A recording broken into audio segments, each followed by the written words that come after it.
just a couple worksheets that goes through the lesson we just talked about, but it also asks you some personal questions to help you dive into this topic so that you can really understand how it affects you in your life and where you might want to go from here. And I think we have a poem that speaks a little bit more to this topic, which I think is beautiful. Would you share that with us? Sure. It's called The Dark Times in Life. Life can take a turn you never thought it would. Suddenly, so much can change with so little that's understood. You ask so many questions, it seems without reply. Your heart is pained with so much doubt and unanswered questions. Why? It's almost like we walk through life just feeling our way around. We can't see the road ahead, nor our feet on the ground. Darkness is all about us.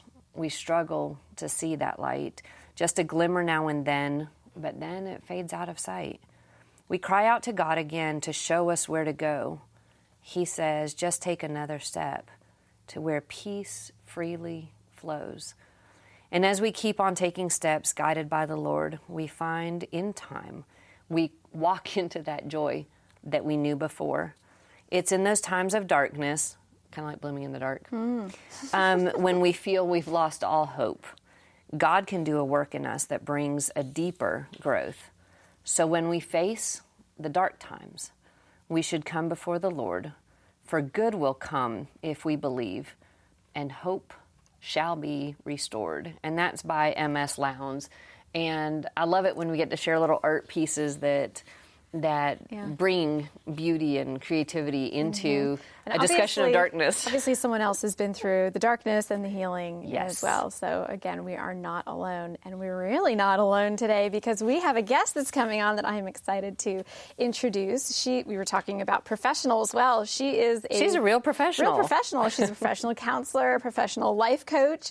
She also has a Bachelor of Science in Sociology and Anthropology. And she's a pastor. And she's a pastor, and she's What is she not? Like, seriously. As well now. So Lisa Hooks, would you come on and please? So excited. Can you give her a hand? Oh, absolutely. I'd like to give you a hand. Praise God, I got the hand. Raise the roof, girl. Yes, honey. Praising God. Hello. Hey. Thank you for coming in. Thank you so and much for having me. Yeah, absolutely. You have totally bloomed to this place of education and all kinds of good, I want to say performance, but that's probably not the best word for it. Obedience. Achievement, obedience. Perfect. To God, letting Him direct my path. Yeah. And you had, obviously on our show we talk about brokenness, Yes.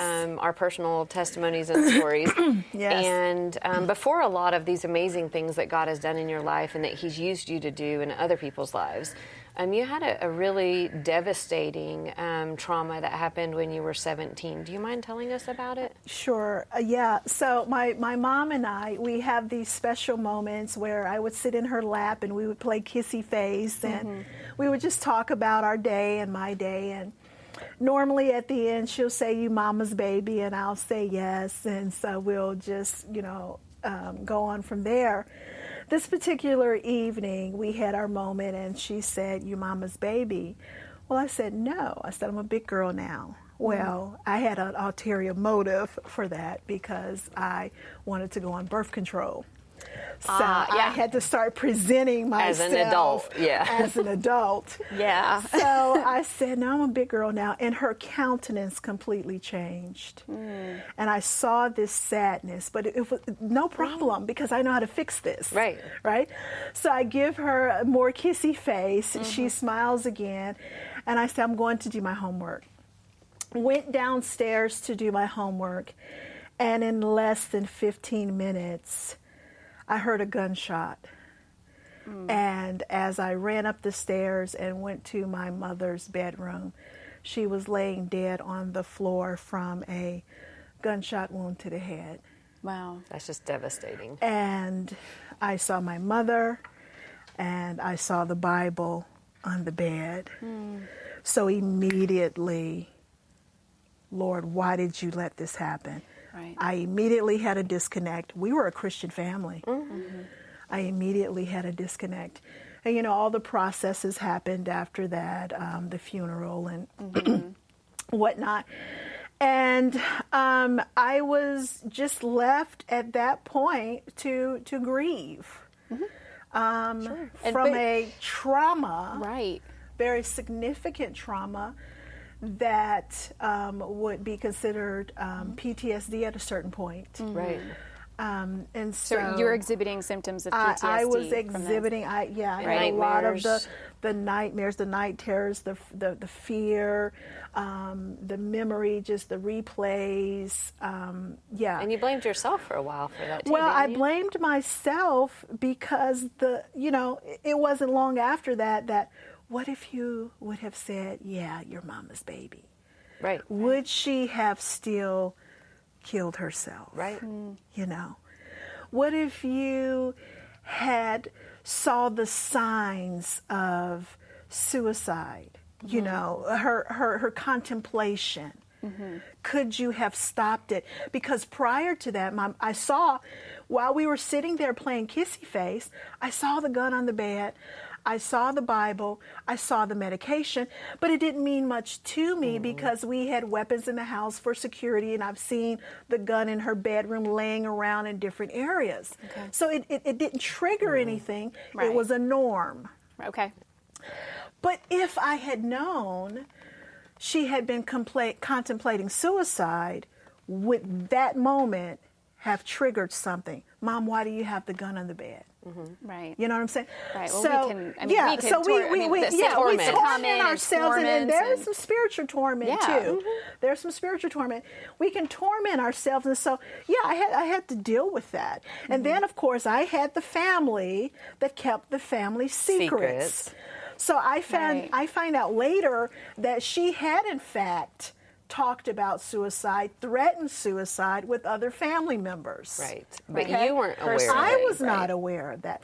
I did not know she had major depression and she was diagnosed with schizophrenia. I didn't know that. No, and then you had your own So when I see this damage. medication on the bed, I don't know what to think about that. Right. You know? Why would you? Yeah. Right. But that wasn't the first trauma that had happened in your life. No, that was not the first trauma, and this is it. And I was listening to the conversation, and I love where you went with that, because here's what I want to show you. There's resilience.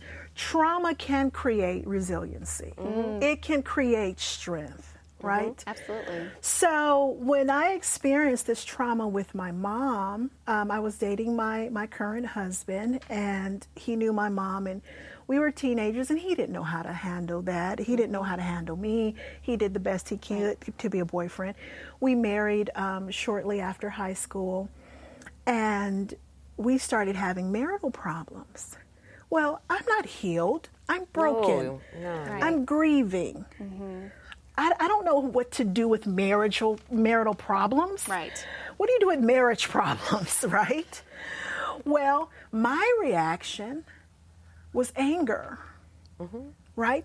Because not because it was the right thing to do, but it was the normal thing to do for me, because it was a trauma that I saw as a child with the domestic violence. Right. Right. Right? Learned behavior. Yes. But you witnessed it in pretty extreme. I witnessed it in extreme, not only with my own family, but with extended family members. I'm talking blood splatter, you know. Wow. And it wasn't, and here's the thing, it wasn't a situation where the women were just being beaten.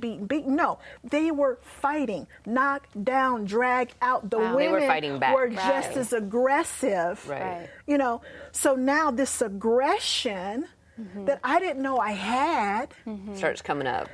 but because I'm vulnerable, it came to the surface. Right.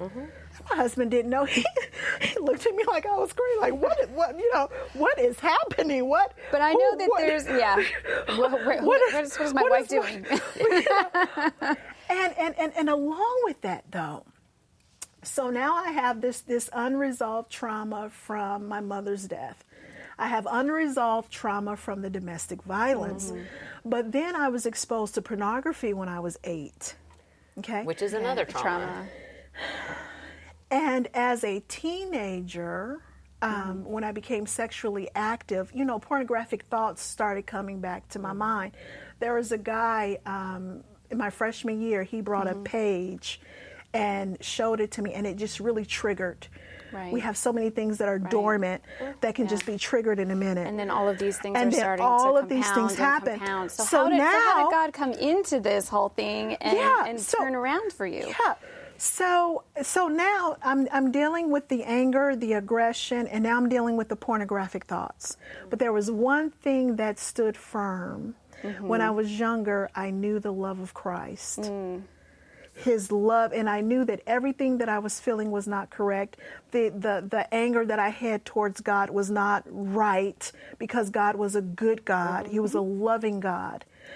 And so when I rededicated my life to Christ, the first question was, Lord, why did you let this happen to my mother? He didn't answer me. Well, and you ended up, no, but you ended up over time not only processing all these different areas of brokenness, but you ended up then going for training so that you could help provide that solution And this is why. and give hope to others. Yeah, he didn't answer me. He said, it's not about that. It's about our relationship. Right. So when he redirected me back to our relationship, I developed that relationship, that love, that trust again. Then I was open to be led to do everything else that he told me to do. He gave me pockets of healing.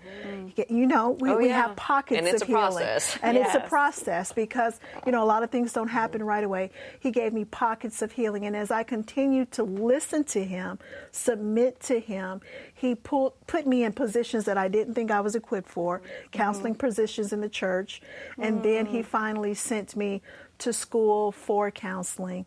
And now I'm helping people work through their own traumas and crises and emotional concerns. And bringing that forward. Bringing that healing forward. In ministry, in books, absolutely. Which is so incredible to see that pattern of the brokenness and catalysts that set all that off, and then but God.